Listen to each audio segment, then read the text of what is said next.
you got to do something challenging that you're like, oh man, I don't think I can do this. Man, you could probably do it. All the martial arts you've done, all the things that you didn't think you could do that you got through and got past, you could do it. Bro, stop. I told my dad I would drop it. I haven't said anything. My friend was like, man, he's hard to take down. How did you do that to him in the fight? I was like, I don't know. So I like to hang out with my friends. I like my friends to all be around, come over, and we had like 30 people in our little house last night, and it was awesome, dude. I love.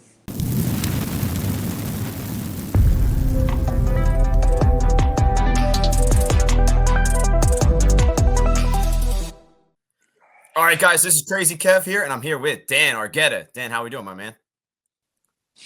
Awesome, man. Just continuing training camp. Finally got a name, so we're. It's fun. When you get a name, you get purpose again. That's right, man. And yeah, we're looking forward to that matchup with Cody Haddon. I mean, with that matchup, man. I mean, talk us a little bit more about kind of how you're feeling with the matchup and what you're kind of doing in training camp to get prepared. Okay, so it was kind of cool once we got that matchup because after I had an unfortunate fight with Miles Johns, I really went back to the drawing board and I got obsessed with boxing. Obsessed. All I was doing was training, how to box. And I think this is the matchup we've been preparing for the last 10 months. Yeah, no, that's definitely awesome. That's definitely So good to hear. like now it's fun. So it's been cool. And then, I'm moving. I live in New Mexico again. So I'm back here and I have my original coaches, Jackson and Wink, original training camp. And dude, I didn't expect the move to be this smooth. It was scary at first. Scary, but yeah, it's been a good camp. It's exciting. Good. Well, I'm definitely glad you've been having a good camp. And with Cody, I mean, he was just on Dana White Contender Series fight. I mean, did you happen to see that matchup as well? Yeah, I did. Of course. Whenever someone at my weight class is fighting, I watch. Nice, nice. So, what'd you think about his performance? I mean, what holes do you think you can maybe expose in his game? Uh, I don't think he has any holes. I don't. I think it's a matter of levels. Okay, I There's like it. levels. Wow. He doesn't have holes. He's good everywhere. But where he's good everywhere, he hasn't been tested everywhere. I've in my short career, I don't I don't have too many fights, and I've been tested. I've been in there with guys with 20 wins, 20 hard wins. So yeah, I don't think it's a matter of what holes in his game. I think he's good everywhere, but it's a matter of I need to be there and show up with all my tools and be able to beat him everywhere.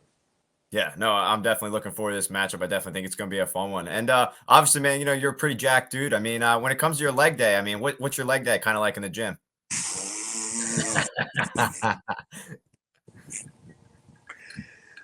Dude, I just run. You just run? Okay. Run. I just run and I ride a bike. And the joke is, these are my mom's legs. There you go. I was hearing that in another interview. You said like for one of your training camps, you were running like 40 miles a week. I mean, you still doing stuff like that? Yeah. 40 miles a week I still? just don't have to say anything anymore. Everyone looks at Okay. my legs. If my legs aren't jacked, then there's an issue. So if my legs aren't jacked, you're feel free to reach out and say, Dan, what's wrong? How come you're not running? Fair enough. Fair enough. And in that same interview, you mentioned that you would like running blizzards and stuff. I mean, talk us a little bit more about kind of how you'd run in those blizzards. I mean, how would you deal with that kind of stuff? You have to. There was never a choice. You just have to do this stuff. You have to. It makes for a good story in a sense, like you said. Yeah. You remember it. I forgot all about it. But when I'm an old guy, I'm gonna be able to, share with my kids, my grandkids. Oh, I used to run the mountains in blizzards, and I would just do it because there was some guy across the country that wanted to whoop my ass. Yeah, no, that's definitely a good story. I have to. Right now, like it was Thursday, and I had two sparring sessions. I had one in the morning, and then I'm working with a professional boxer, and he was a world contender for the WBO boxing belt. He's good. He's got a hefty record. He's a local guy. He was fighting for top rank for a while, and so I did sparring with him at night, and then I text Coach Jackson, or I saw Coach Jackson in the morning, and I'm like, what should I do tomorrow? Because he was going to be out of town for Steve Garcia. Shout out to Steve. That guy, oh my God. Fight of the night. But, or no, was it fight of the night or performance of the night? Performance of the night, I believe. Performance of the night. Steve's one of my main training partners out here. But he said, hey, Dan, do something taxing on your body. I'm like, oh, I don't know what that means. I've never got that instruction when it comes to working out, because I feel like everything I do is pretty hefty. And so I grabbed one of my buddies, and he doesn't fight or train. He's in the Marine, or he was in the Marines, but he moved back. And I was like, hey, come work out with me. Brought him to the sand dunes. Now, the sand dunes out here, they take about, without stopping, sprinting up it, 3.5, 4 minutes. Okay. Straight up, soft sand. It's messed up, man. You do one, and you're like, well, how am I going to do 9 more? We did 10 of them. This guy did them with me, and these are like the fucked up stories that I'm going to be able to tell my kids. Or, man, I brought this regular, normal office guy to go do sprints with me on a Friday on his day off. So we did that, and we're on like 5, and he's throwing up, and then I'm like, dude, you can stop. If you feel like you're gonna die, don't die. Just stop. He's like, no, I'm fine. And I'm like, all right, whatever. And then he told me at the end of the sprints, there's a guy in Australia trying to kick your ass. I'm trying to make sure you're ready. And I was like, hell yeah. Stuff like that. Where I'm like, I'll always remember that. That's what friends are for. No, that's definitely awesome, man. That's definitely a pretty cool story, 100%. And, you mentioned as well, too. I mean, you got cauliflower ears around like 13, 14 years old. I mean, how'd you kind of get it at such an early age, man? Wrestling. Wrestling? Just wrestling, dude. It actually started inside of my ear. It was like my freshman year of high school. I was like 14. That's crazy. Yeah, it was inside of my ears, and then it started just. Does that mess with your hearing at all when you start getting cauliflower ear? That was the joke. Oh, I didn't hear it. I said, what?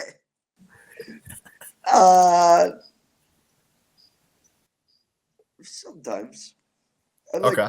I think it does, because my ears are pretty filled up, and I don't know if you know this, but like the shape of your ears is very specific for like vibrations. Like the shape of your ear is like how you receive sound. So when your ears aren't shaped correctly anymore, yeah, you're probably doing something to your hearing. Yeah, no, 100%. No, that definitely makes sense, man. And getting back to one of your like older fights, man. I mean, obviously, you had to face Ronnie Lawrence, and when you fought him with Keith Peterson had to stop the fight early. I mean, did he smell like alcohol and cigarettes in there? Bro, stop. I told my dad I would drop it. I haven't said anything bad about Keith since. No, dude, that's a hard job. That's the third hardest job in the arena. Yeah, 100%, man. 2 fighters and that job. That's the third hardest job. I don't hold anything against him, dude. That was a hard call. I saw it. He saw it. He knew what was happening. I knew what was happening. think everyone in there knew what was about to happen. So, I got compensated. Everything's okay. The only thing that sucks about it is because of that, people forget what I did to him. So it's like, no, it doesn't count. Yeah, no, that's definitely annoying. That's the next thing I was going to ask you. I mean, do you count that a win in your book? Oh, No. Okay. no. It was. Fair I think enough. it was a measuring stick. Okay. I think when Fair I did enough. that to him, he was ranked like 27th. Yeah.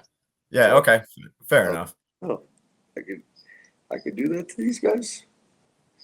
So Now, when you had that submission in, I mean, did you think that that submission was going to be able to like finish him at all? Like, were you surprised at the finish or anything like that? no, Okay. like I said, Yeah. knew what was happening. Everyone knew what was happening. Yeah. No, I 100% agree with you, man. And another person that was on the Ultimate Fighter was Myron Santos, a guy you fought against, and then he also told me in an interview that you guys started training together and stuff. I mean, what was that kind of Yeah. like to train with the opponent you fought? So I didn't get to train with him.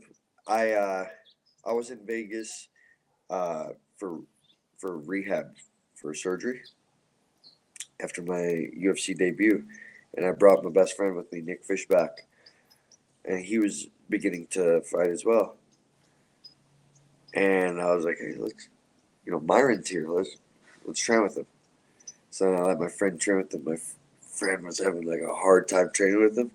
Myron fixed his wrestling after fighting me, but my friend was like, "Man, he's hard to take down. How did you do that to him in the fight?" I was like, "I don't know. I've seen guys fight him and guys couldn't get him down." And I always just tell myself that fight is going to age very well for me. Myron Oh is yeah. going to have a great career.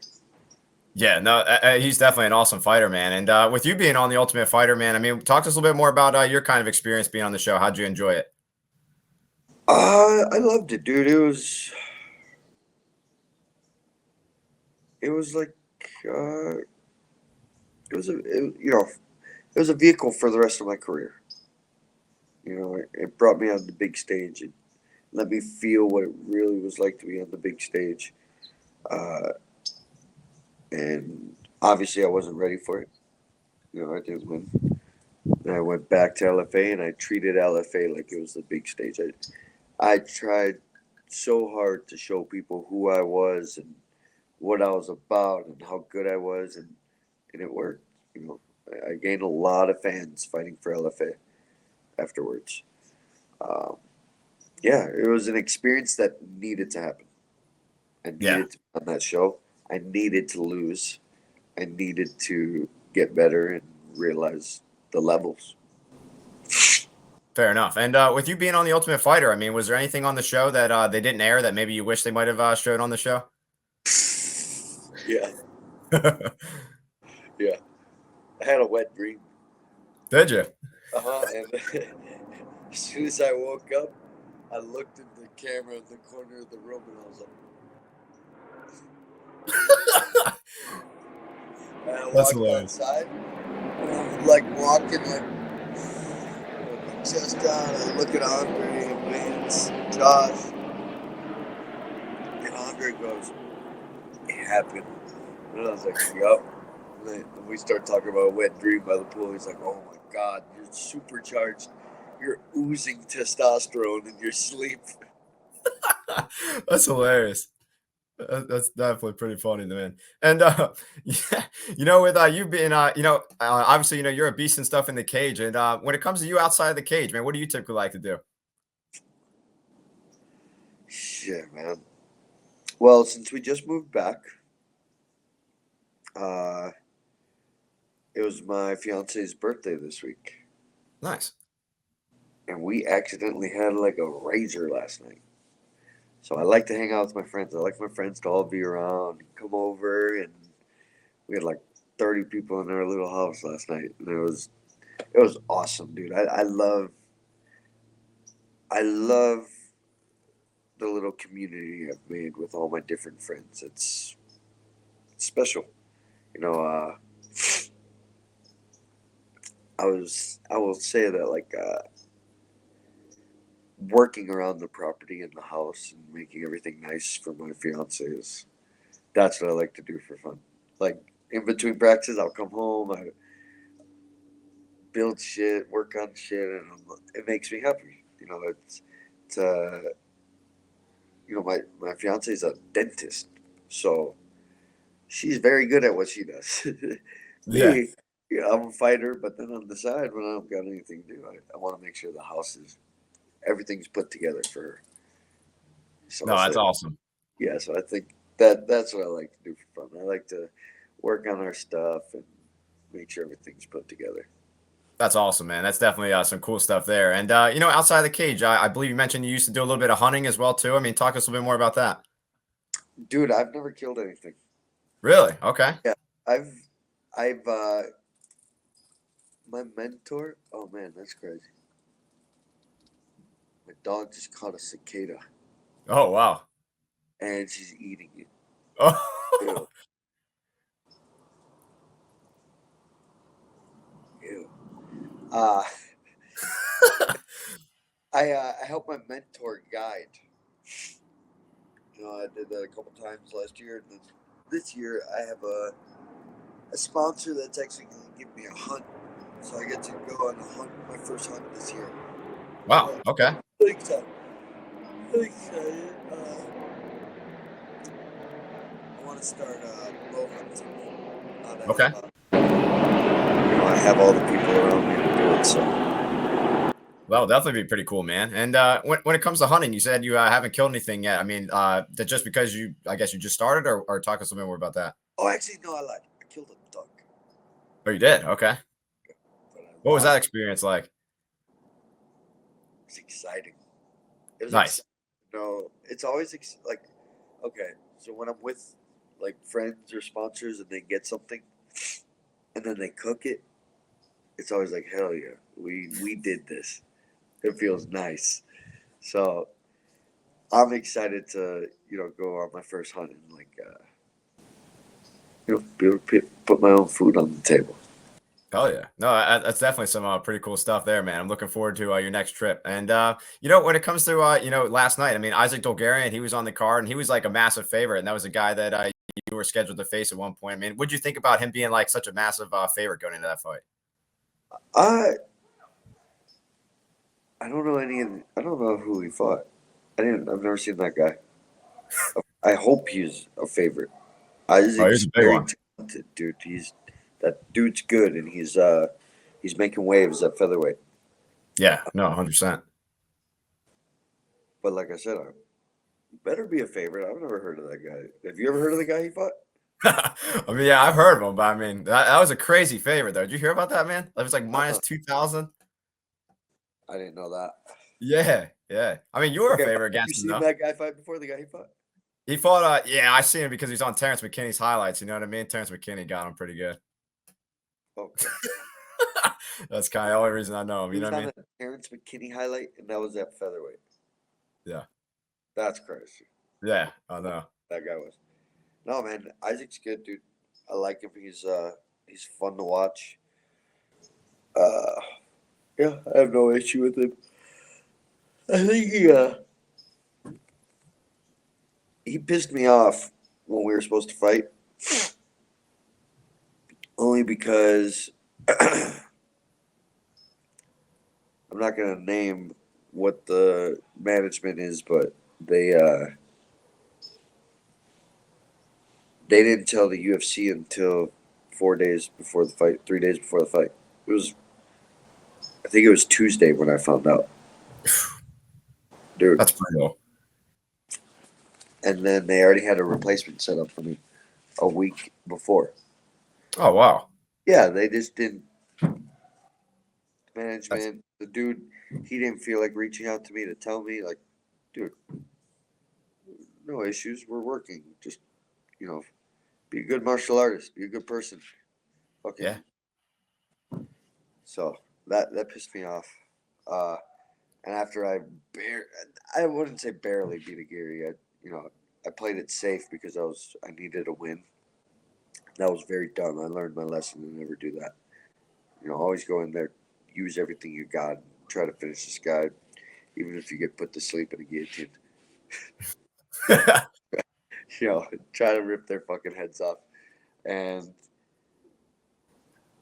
Isaac hit me up that night. I'm out. We were at the what's that Area 51 or Area 15 in Okay. Vegas. Like a visual place, cool little like a little bar at it and stuff. And I'm there with Cub and my coaches and my girl and everyone. And he hits me up. He's like, "Good performance. Let's run it. Let's still run it." And I was like, "Fuck off. I'm partying right now." I think I literally said I'm partying or something. I like texted him or I messaged him back and I never heard back from him. That's hilarious. That's definitely some funny stuff there, man. And I was listening to you as well too. You said you had a couple trolls. They started like commenting on your stuff. And for example, like one guy was like saying that he was like saying stuff about your hair and whatnot. I guess you like just shaved and whatnot. And then you messaged him back and saying you would give him your hair. I mean, you ever had to deal with any more trolls recently? Bro, uh, I try my best not to reach it, but I had someone. I'm mean. I can be mean. Okay. And I had someone just recently on like a tweet or maybe it was an Instagram comment, but they said it was between me, Cody Haddon and I, our post. Mochi, get out of there. And the dude said, "What is this? The fight between the two ugliest dudes on the UFC roster?" And I was like, "Oh man, fucking asshole." I clicked the dude's profile. He doesn't even got a picture of himself. And I'm like, Oh, people are the worst. There's that. I've gotten ones where I've had. Oh man, I'm trying to think. People say some mean stuff. It doesn't get to me until like they say something about my girl. Then I'm like, dude, don't, don't do that. And I've like looked on their profile, and they like did something. They had like a kid with them or something. I'm like, man, I like commented on it like man, it's feel bad for that kid that you have to be such a disappointing father. Like just like gone off on people. I'm like, oh come on, Dan. Come on.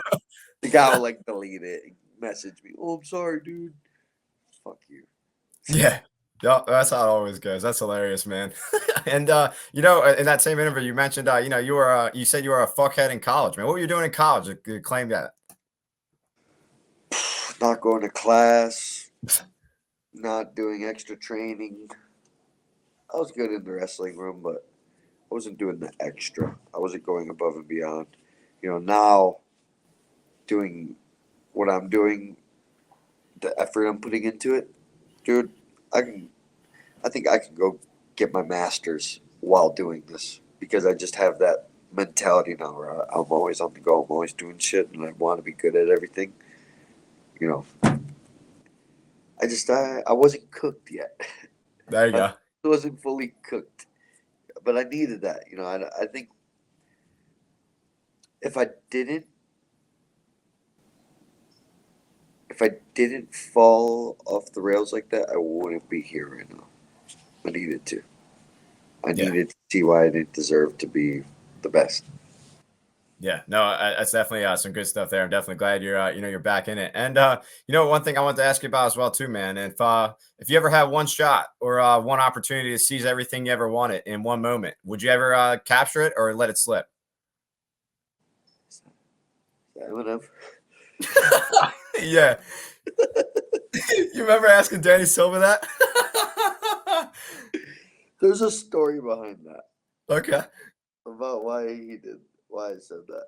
Uh, We're in training camp, uh and every Friday, Danny and I do sprints on Okay. the Airdyne bike together. And I'm doing these sprints, and I'm clearly fucking dying, like Okay. death. I'm screaming and trying to fucking go, and I'm fucking dead. and Danny's in my ear right next to me. He's not doing the sprint. We're doing one at a time, Yeah. or round at a time. So like, I think it was like a 12-minute interval or whatever. He's next to me and he's like, "Come on, Dan. Come on, Dan. You got one opportunity." And he started saying it. He started saying every fucking line of the song, and I'm like, "Fuck yeah, yeah, you're right, you're right." And after I get done, I'm like, "Was that Eminem?" And he's like, "Yeah, I thought you were gonna notice right away." And then when I realized it was, hyping you up, I didn't say anything because I didn't want to laugh. That's hilarious. That's awesome. I didn't realize there was a story behind it. That definitely makes it 10 times funnier, man. I was watching that today and I was like, that's hilarious. Good stuff.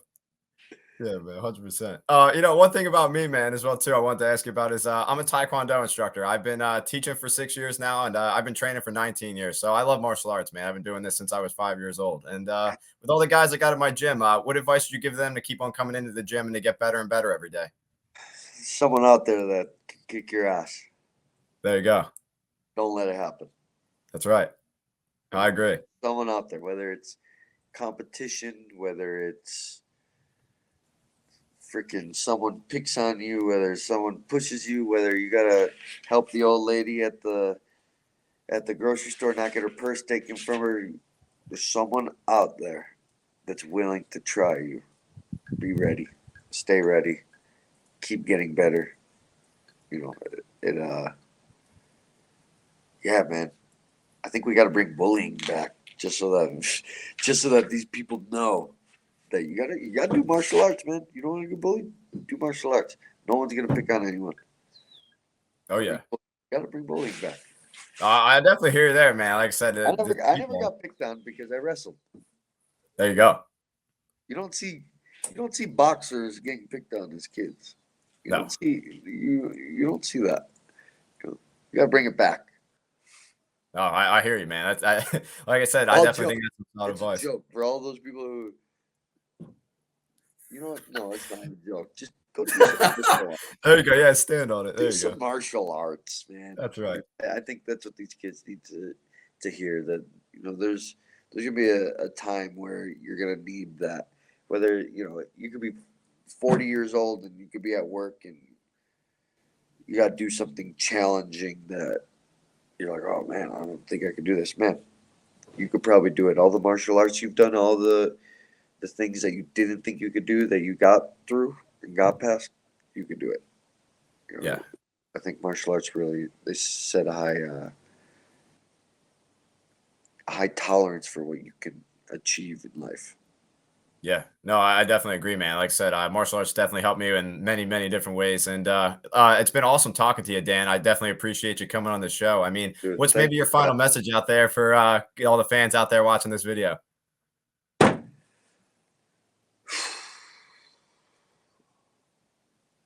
There's light at the end of the tunnel. And when I say that, that means you got to see it. You got to see the end of the tunnel. When you're going down it, don't just keep your eye on that. Don't keep. Oh, they call it tunnel vision. Look around. Smell the flowers.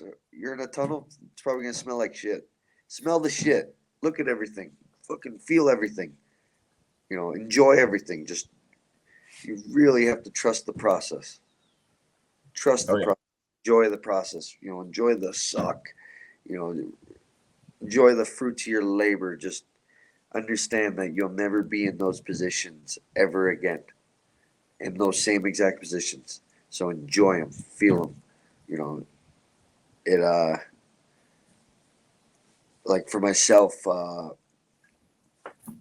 I used to shave my head, right? For training camp. Yep. To suffer a little bit more. And after I lost that last fight and I thought I was like, man, they're gonna cut me. That sucked. That hurt. And when Sean Shelby was like, hey, you tried ripping that dude's head off. You made one mistake. We're bringing you back. And I was like, sweet. Okay. And I was like, I'm done suffering like that. I'm done not seeing my friends. I'm done you know, I used to like do stuff like training camp would get too easy. I put tape on my mouth while I'm doing grilling workouts. I'll still do stuff like that, but like, emotionally, mentally on the side, I'm gonna enjoy all the fruits of my labor. I'm gonna realize that hey, this could be gone in a second, so enjoy it. You know, I think that's the biggest thing. Enjoy it. Light Yeah. up the tunnel, fucking smell the shit, look at the light, have fun, fucking skateboard down that tunnel, do everything, enjoy it. That's right. No, I definitely think that's a solid message, Dan. And Dan, thank you so much for taking the time and coming on the show. And best of luck with your upcoming bout with Cody, man. I'm looking forward to it for sure. Thank you, bro, and yeah, man, enjoy being an instructor. That's I awesome. appreciate that. That's Yeah. awesome. We need people like you, so I thank you. Yeah, and like I said, I definitely thank you for taking the time to talk to me. I enjoyed watching you on The Ultimate Fighter, so it's like surreal. Like a couple years later, I get to meet you and everything, and hopefully we can stay in touch, my man. You're definitely a good dude, and like I said, looking forward to your bout as well too. Oh yeah, thank you so much. Of course, my man. All right, stay in touch, and best of luck, and thank you again, my man. All right, dude. Have a good weekend. Yeah.